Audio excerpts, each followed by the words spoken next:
Baim Wong Paula Verhoeven sudah tidak serumah lagi. Teka-teki rumah tangga Baim Wong dan Paula Verhoeven ditubir perceraian mulai terkuat. Baim yang hampir setahun nyaris tak pernah terlihat tampil bersama Paula saat dikorek Melanie Ricardo mengisyaratkan sudah pisah rumah dan kerap tidur di kantor. Awalnya, istri Tyson Lynch itu menanyakan kesibukan pekerjaan Baim Wong yang lebih banyak menghabiskan waktu di kantor. Lo masih live, tiap hari masih live TikTok? Masih. Berapa jam? Tergantung, bisa 2, 4, 6, 4 jam? Bisa, iya. Jadi lu, ini kan kantor lo, Im. Ya. Lu tidur di sini? Kadang-kadang iya, kadang-kadang enggak. Kadang-kadang enggak? Kadang-kadang enggak. Berarti udah gak barengan dong tidurnya? Iya.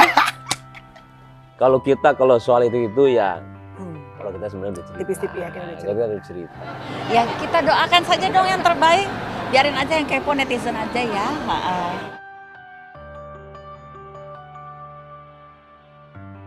Iya, Baim dan Paula memang tak pernah lagi tampil mesra. Terakhir keduanya terlihat bersama saat putra sulungnya tampil di pentas seni sekolahnya. Setelah itu, keduanya kembali nyaris tak pernah tampil bersama.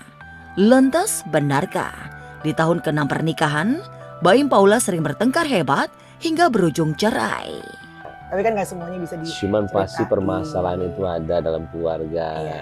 Bohong lah orang-orang di luar sana yang gak punya masalah sama keluarga. Dia liatin ini, kita tahu lah. Orang tua gua aja saking lengketnya, saking ininya dia bilang, emang mama papa itu cocok, Im? Enggak. Tapi bener lo mau cerai? Lu jawab boleh, lu gak jawab boleh. Ya tipis-tipis. Saya dia ya. Iya, itu doain yang terbaik aja. Ya kalau cerita nggak cerita ya, sesuatu yang diceritain pun kan nggak mungkin dibuka dalam publik, kan kita ada yang bisa di-sharing antar sama teman, ada juga yang memang untuk konten. Saya sih di tiap kehidupan ada jalan cerita masing-masing ya. Kecewa apa enggak itu kan kita kembalikan lagi ke masing-masing individual gitu. Jadi kita nggak bisa bilang sebagai keluarga kita kecewa apa enggak, tapi yang kita tahu kita doakan aja yang terbaik buat Baim sama Paula gitu. Baim boleh saja menyembunyikan ada sekam di dapur rumah tangganya dengan Paula. Satu hal yang pasti, Paula Verhoeven baru-baru ini dalam sebuah acara belak-belakan ingin menjadi wanita mandiri. Akankah ungkapan Paula isyarat ia bersiap lepas dari Baim Wong, lelaki yang sudah menemaninya selama 6 tahun? Buat aku perempuan itu harus mandiri itu penting sekali ya. Balik lagi sebenarnya di agama juga kita diajarkan untuk tidak bergantung pada manusia gitu. Ya kita harus jadi perempuan yang kuat. Kalau itu kita kembalikan ke Baim saja. Kita keluarga nggak akan interfere apa yang terjadi sama Baim dan keluarganya gitu. Apa? Beredarnya sudah tidak satu rumah. Masih baru. Berarti komunikasi masih baik ya? Oh ya, masih ngobrol.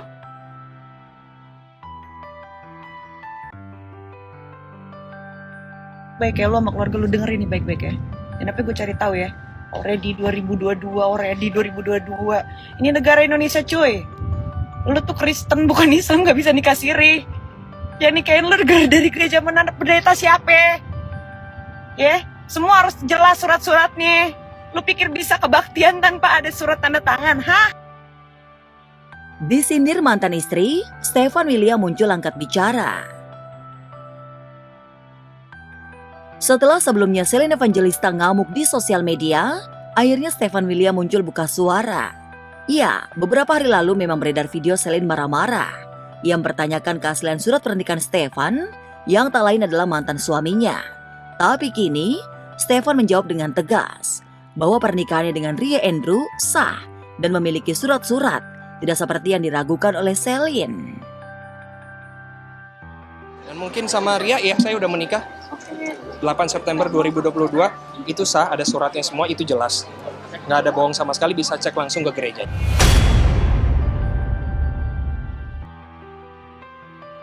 Stefan yang selama ini memilih diam karena banyak pertimbangan lain. Ia juga nggak banyak mengungkap alasan perpisahan dengan Shelin pada Oktober 2021 lalu, agar tidak membuat luka lama terbuka kembali. Kenapa saya memilih untuk cerai karena masalah ini, itu nggak akan selesai. Pasti ada orang yang percaya, ada orang yang nggak percaya. Dan nanti mungkin di sosial media ada omongan lain lagi, akan berlanjut terus-terusan ngebahas masalah pribadi dan privasi orang. Tapi kan orang-orang itu beda. Ada yang mau cerita masalah pribadi, masalah privacy, ada yang enggak. Ya mungkin saya salah satunya nggak mau ngebongkar apa-apa.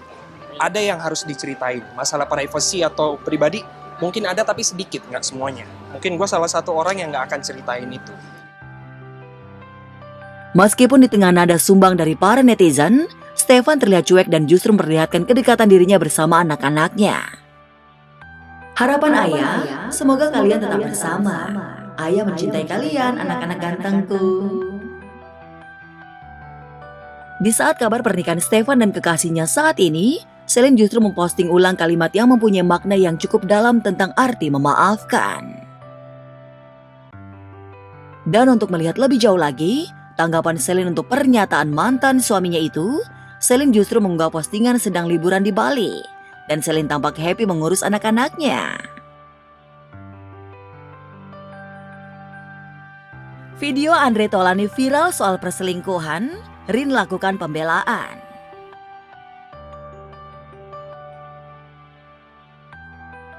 Baru-baru ini jagat media sosial dan dunia maya dihebohkan beredarnya video yang memperlihatkan Andre Taulany sedang membahas perselingkuhan. Pada video yang sedang viral itu, Andre berpesan kepada para korban selingkuh untuk mengubah cara berpikir. Ketika kamu diselingkuhin, mindsetnya rubah. Yang rugi bukan kita, tapi dia yang rugi. Karena dia telah menyia-nyiakan wanita setia seperti aku. Begitu. Melihat video yang sudah lama diunggah ke dunia maya tersebut, banyak yang sependapat dengan pernyataan mantan vokalis band Stinky itu. Ada juga yang menduga penyebab Andre menggugah cerai Rinwartia Triginia alias Erin ke Pengadilan Agama Tiga Raksa Tangerang, Banten karena diselingkuhi Erin. Oh enggak, itu kan orang-orang berspekulasi seperti itu, orang-orang yang berpikiran negatif. Kan pada faktanya enggak gitu. Komentar dan tudingan warganet yang diduga ditujukan kepada dirinya itu membuat tersinggung dan hatinya jadi panas. Melalui akun media sosial pribadinya, perempuan yang dinikahi Andre pada 17 Desember 2005 itu mengunggah kutipan mengenai pengendalian emosi dan ego serta karma. Belajar ikhlas ketika dipandang buruk karena menjelaskan kepada orang yang terlanjur berpikir negatif terhadap diri kita adalah hal yang sia-sia. Hukum tabur tua itu nyata. Jika engkau memainkan sebuah drama untuk menyakiti orang lain, maka engkau harus siap menjadi pemeran utama untuk sebuah karma. Jangan sampai pemberitaannya itu menyudutkan salah satu pihak. Karena hubungan saya dengan Erin masih baik banget sampai saat ini. Menjalani proses ini pun juga baik-baik semuanya. Tidak ada yang saling menjelek-jelekan, tidak saling menyalahkan. Karena ini kan semua keputusan kami berdua. Sementara Rin dituding berpaling dari Andre, di sisi lain, Andre justru dikabarkan tebar pesona dan mendekati wanita cantik.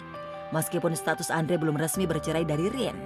Setelah nama Amanda Rigby, belakangan ada nama Sania Marwa, mantan istri Atala Riksya.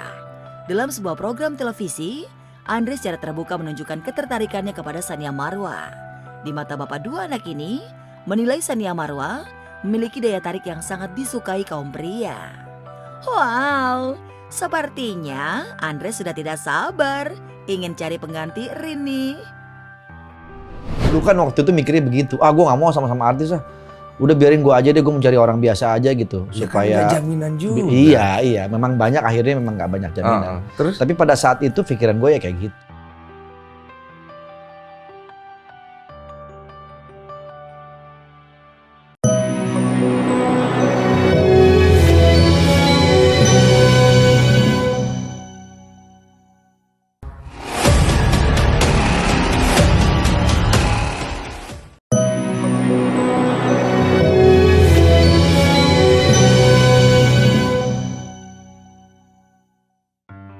Gak ada ampun, anak dibully, Ruben akan penjarakan haters.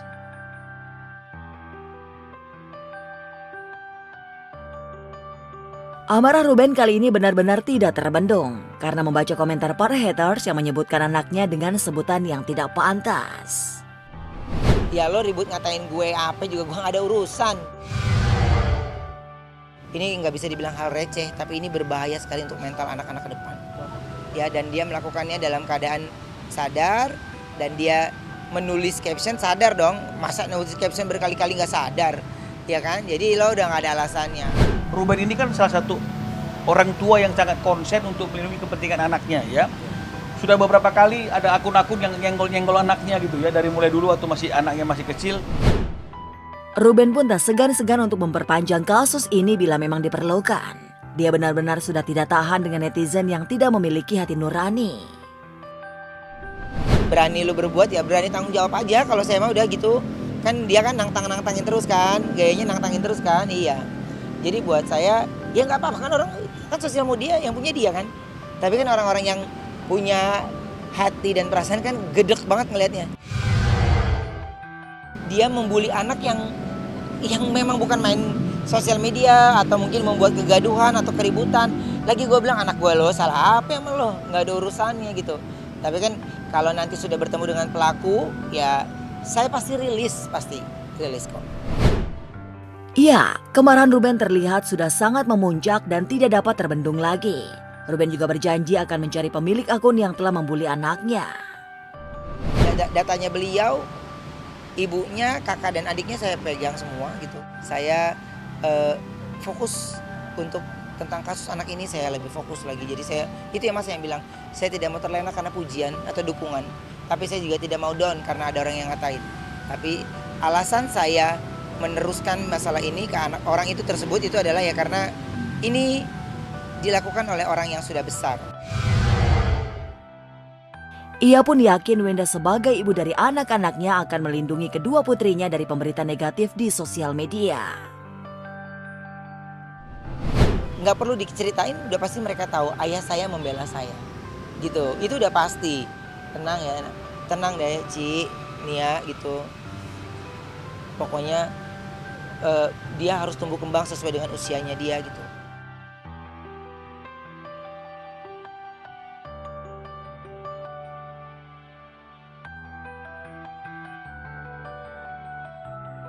Membintangi film yang disutradarai sahabatnya, Arya Saloka ajukan syarat khusus. Arya Saloka mendapat pengalaman baru dalam dunia akting. Untuk pertama kalinya, aktor yang populer lewat sinetron Ikatan Cinta ini berakting di film layar lebar bergenre horor. Mendapat tawaran bintangi sinetron horor berjudul Lembayung, Arya mengajukan syarat khusus kepada sutradara yang juga sahabatnya Baim Wong. Waktu pas Baim memutuskan untuk jadi director, salah satu syarat saya adalah kita kerjain kreatifnya bareng. Karena saya nggak mau film horor yang saya perankan khususnya pertama kali, yang saya mainkan di sini jadi kurang menarik. Cerita film Lembayung diambil dari kisah nyata. Dua mahasiswa yang mengalami hal menyeramkan di Poli Gigi. Di film horor perdananya itu, Arya Saloka berperan sebagai dokter gigi senior bernama Teto. Ini ceritanya bagus, drama, thriller, horor jadi satu. Di sini dua ratu horor Indonesia, ada Yasamin dan Taskia bersatu. Meski sudah berpengalaman dalam akting dan sutradaranya adalah sahabatnya, namun menurut Arya Saloka, dirinya tetap menemui kesulitan saat proses penggarapan film Lembayung yang akan diputar di bioskop mulai 19 September 2024. Kesulitan itu pasti ada, tapi karena kita ada reading, ada workshop, jadinya yang sulit menjadi mudah. Baim itu sangat membuka ruang diskusi, jadi menyenangkan untuk kami para pemainnya bisa bekerja sama dengan Baim.